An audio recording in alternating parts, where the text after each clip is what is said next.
Hello, hi everyone. I am Rudra. Today is 25th of May 25, and in this video, I want to talk about APIs, but for non-developers.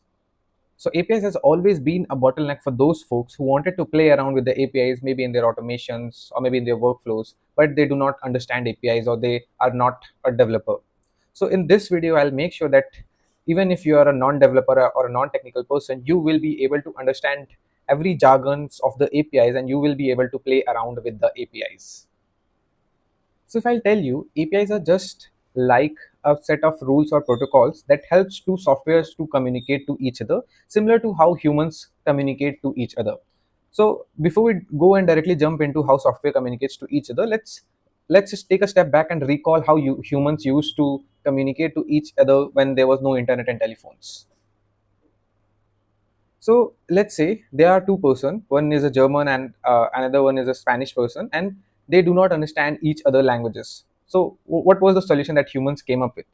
Humans came up with a solution that we both will learn a common language that through which we can communicate to each other, and this language should be globally accepted, so that if someone is learning this language, that person would be able to communicate to everyone across the globe. So this was the basic solution for this problem. Now, once they come up with this solution, the another problem was how would they communicate if two individuals are at a different geographical locations. So the next solution to solve this problem was letter. So what people came up with, they start writing letters to each other in order to exchange information to each other. So for an example, let's say if this person wants to communicate to this person, the German person will write down a letter, and there was a format to write down a letter, and this format was also a globally accepted format. And the format includes that you will have to first write the address of the receiver, then you will write your own address in the from address section, and then you will add the information that you want to share. Now if now the information that you want to share to the next person will be written down in English, which was globally accepted language, and everyone was aware of English and everyone was able to understand English. Once they write down this letter, they'll hand it over to the postman. The postman will then take this letter and read the receiver's address, and then the postman will deliver this address at the receiver's address. Now, since the receiver also understands the English, the receivers will be able to understand what was written in the information section of this letter. Then the receiver will also generate or write down a letter, which should be an acknowledgement letter that yes, I have received this letter or information. So the receiver will also write down a letter with the acknowledgement, and if there is any information which needs to be sent back to the sender, then receiver will write down those information in the letter as well. Then the receiver will hand it over to the postman. The postman will come back to the sender, and postman will hand over this letter to the sender. So this is how two individuals who are at a different geographical location used to communicate when there was no internet or no telephone. Now, similar to this, if there are two softwares who are kept at a different geographical location and they want to communicate to each other, they will follow a set of rules or protocols through which they can communicate to each other. They will also need a postman who can send the information to the receiver, or who can bring back the information from the receiver to the sender. Now let us see it in action with the example. So if I'll show you, let's say we have two softwares. One is written in Java and another is written in Python, and the both software are kept at a different geographical location. Now how would they communicate?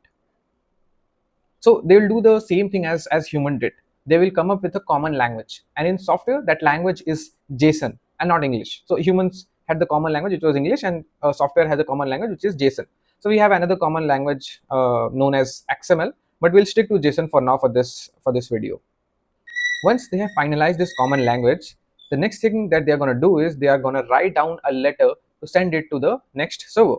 So let's say this Java server wants to communicate to this Python server. This Java server will write down a letter, and in software the letter is called as a request object. So this Java software will generate a request object, and similar to letter, request object will have some information. So if we'll come back to human's letter, a human letter have address, from address, and information. Similar to that, a software letter known as request object have information like path, method, header, and body. So path is similar to what we had address in human letter. Method is something that we will talk about later in this video. You can skip it for now. You can consider it as a jargon which is required for the request.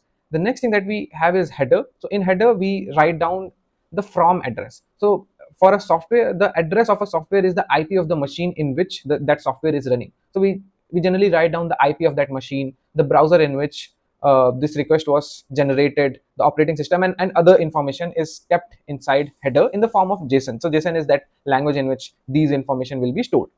And then we have body. So in body we'll store the actual information that is needed to be sent to the next server.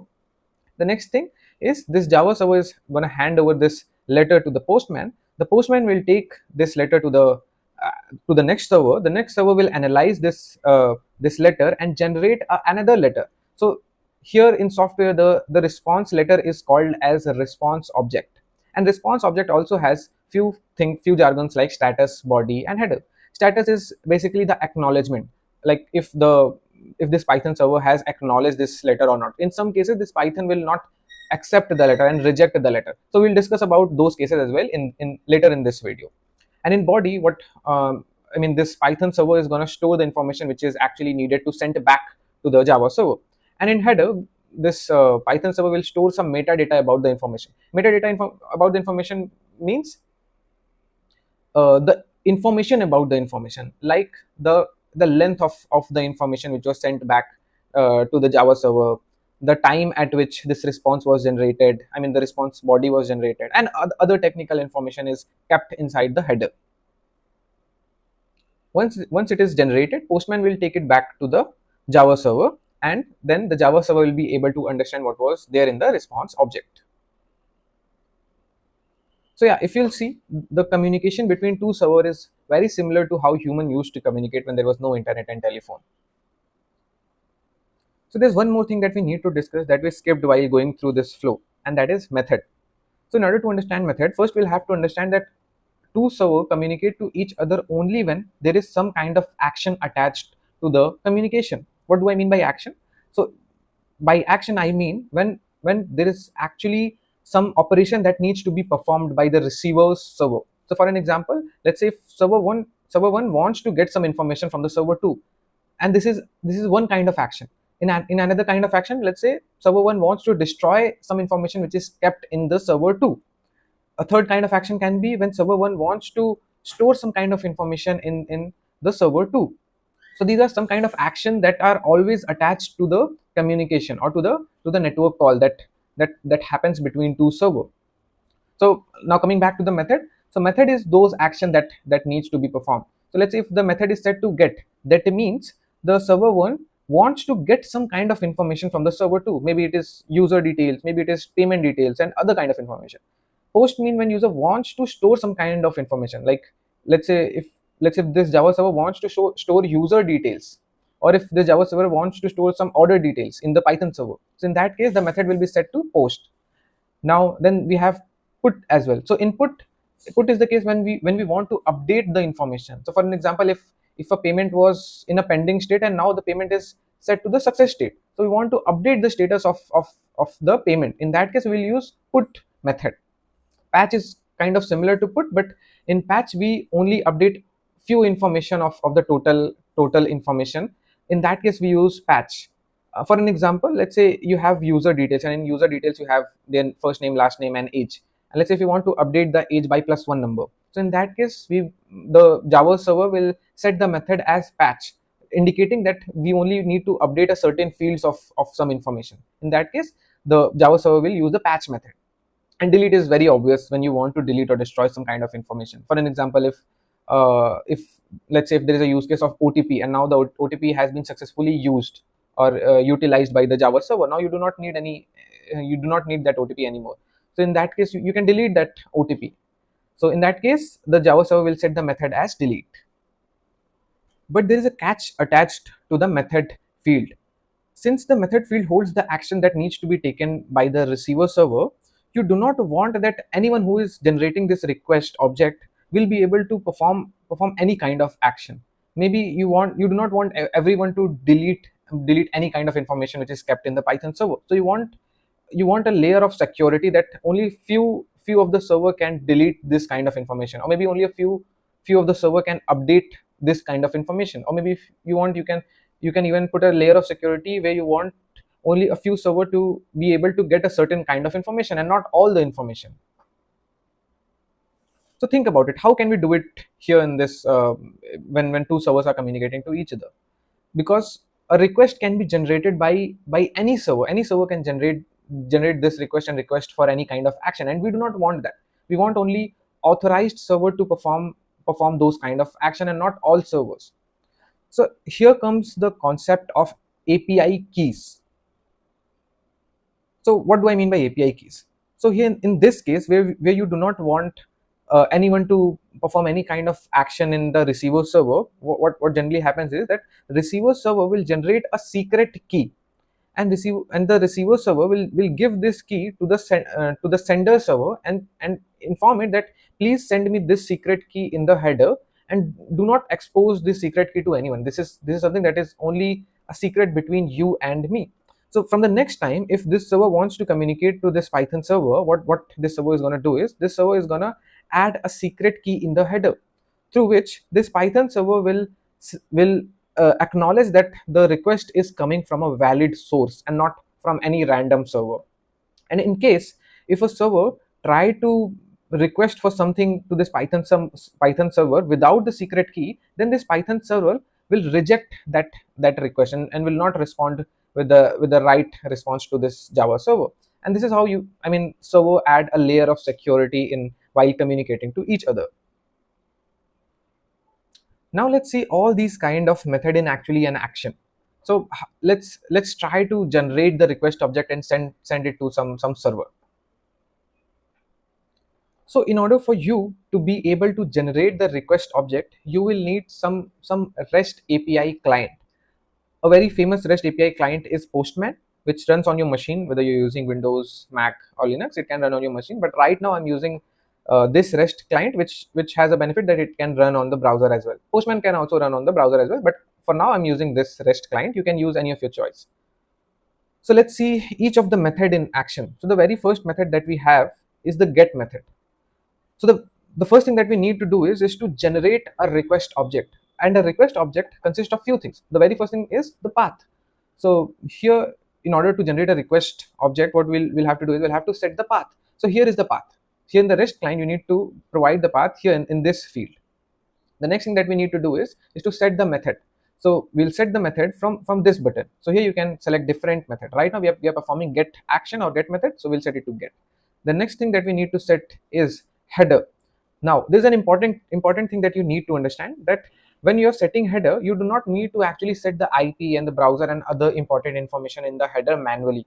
It will be taken care by the REST client that you will be using. For now I'm using this one, but if you're using some other REST client, so that REST client will automatically add the IP, the browser name, operating system name, and other important details that is needed in the request object. So you do not have to do it manually. Only if there is some additional information that needs to be sent in the header, then you'll have to do it manually. For example, if you have to send the secret, then only in that case you'll have to set it in the header section in the REST client. Else you can skip the other information in the header. It will be automatically generated by the REST client.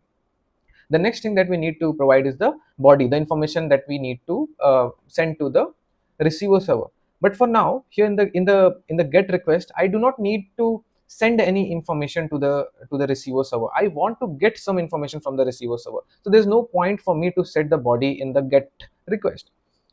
So I'll set the get request like this, and I'll hit the send button. So this will basically generate the request object and give it to the Postman. The Postman will take it to the server, and the server will respond us with a response object, and we'll see the response object as well. So here we click on the send button, and here we got the response object. And a response object, if I'll show you, a response object consists of few things, which is status, header, and body. So here if you'll see, status is 200. So in software, status are always sent in the form of numbers, and each number means something. So if the status number is 200, that means the response is okay, or the server responded with okay or acknowledged. If the server responded with 404 status, that means server could not find the resource that you were looking for. Or maybe if server responded with 500, that means the server failed to complete your request or operation. There was some issue on the server side. So these are few status, but there are a lot more. You can search it on Google. Different status code mean different thing. So right now we got 200. That means everything went well. um, Apart from it, we also will receive header. So if you will see here in the header, we get some more information, the metadata of the actual body that we might have received. I'll show you here. If you'll see in the metadata, you get the content type, you get the content length, you also get more details like rate limit details, rate limit. So these are some technical things which you can skip as for now. You do not need to put your head into this. The next thing that you get from the response object is the information. So this is something that you actually need, and you actually need to understand if you want to play around with the APIs. And right now what we got the response object in the form of JSON. So this is how a JSON looks like. A JSON is nothing but a format in which we store information, and that format is key value format. Key is written on the left side and value is written on the right side. So key is actually the name of, you can consider key as the field name, and you can consider the value as the actual value for that field. So if the title is the field name, this is the actual value for the title. So yeah, this is how get operation is, or a get request is being sent to the server. The next kind of method that we can see is post method. So in order to perform a post request operation, we'll come back to the REST API client, and here we'll, similar to the get operation, we'll set the path, we'll set the method.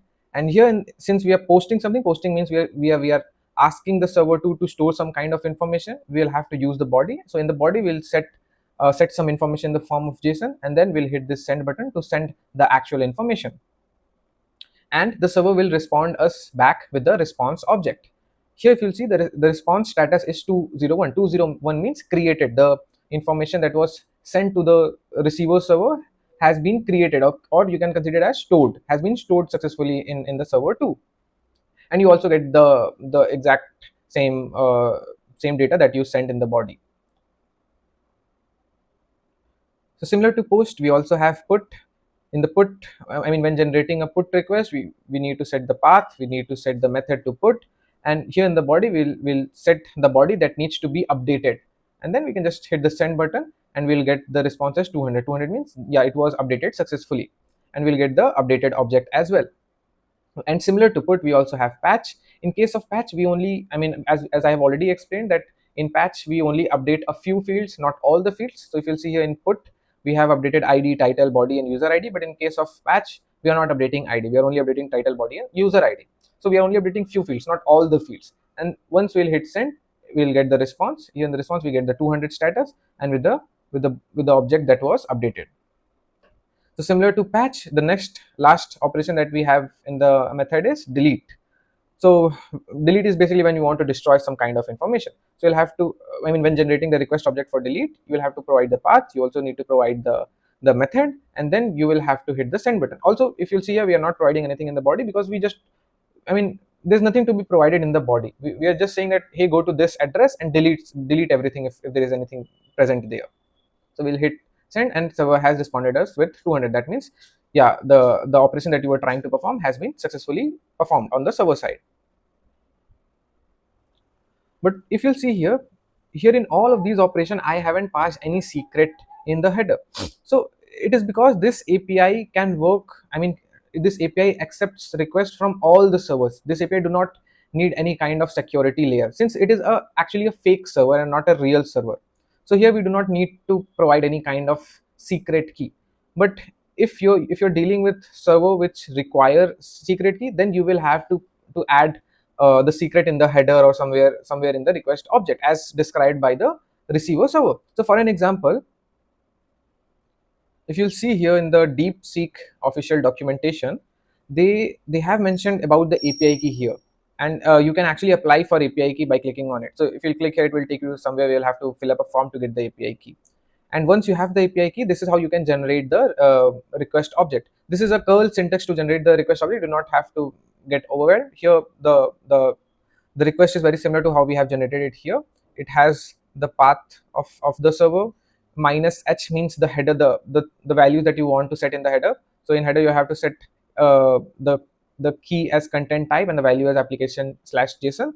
And in the authorization of the key, you will have to set the API key that will be provided by by this, by when you'll apply on this form. Also, in the D means the body that we need to send in, that we used to send here. If I'll show you here in the when we were generating put request, we sent this body here in this section. But when you're doing it with curl is basically a command that you can run on your terminal, so you do not have to worry about that. But it is a way of generating request in terminal, but we are not doing it in terminal. We are doing it here in the REST client. So minus D means the body that needs to be sent to the server. So this is how DeepSeek API works, and other server as well. So if you're dealing with LLM servers, they will generally prefer to have a API key. So you'll have to get the API key from the application, even if it is ChatGPT or Gemini or DeepSeek. You'll have to get the API key from the application, and then you'll have to set those API key in the header, and then only you will be able to perform the action. For an example, I have made a request to the Gemini API where I had set my key here in the header, and I have made the request already. I have replaced the secret with this variable so that the secret would not get exposed. But if you will provide the right secret here and you will perform the operation, you will get a success response like this. So this is how two servers who are kept at a different geographical location communicate to each other through API calls, through API protocols or rules. Now there's one last thing that I want to discuss. So in few of the receiver server, they accept some kind of information in the form of a query parameter. A query parameter is nothing but a flattened JSON. What do I mean by flattened JSON?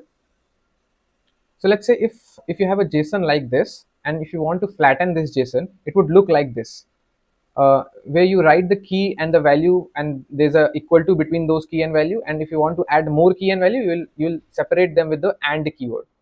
So ID is equal to 1, and name is equal to John, and age is equal to 30, and gender is equal to male. And then you will send this this string in the path itself. So how in the path? So if I'll show you, if so while generating the request, what you'll have to do is you'll have to add a question mark, and then you'll have to put this information, and now this is considered as a query parameter that is being passed in the path itself. So few of the server accept information or accept the information that you send in the body in the form of query parameter, and that is very okay. So this was another edge case which can come up while you might be playing around with the APIs that I have also covered here in this video. So this was all related to the APIs and how API helps to server communicate to each other.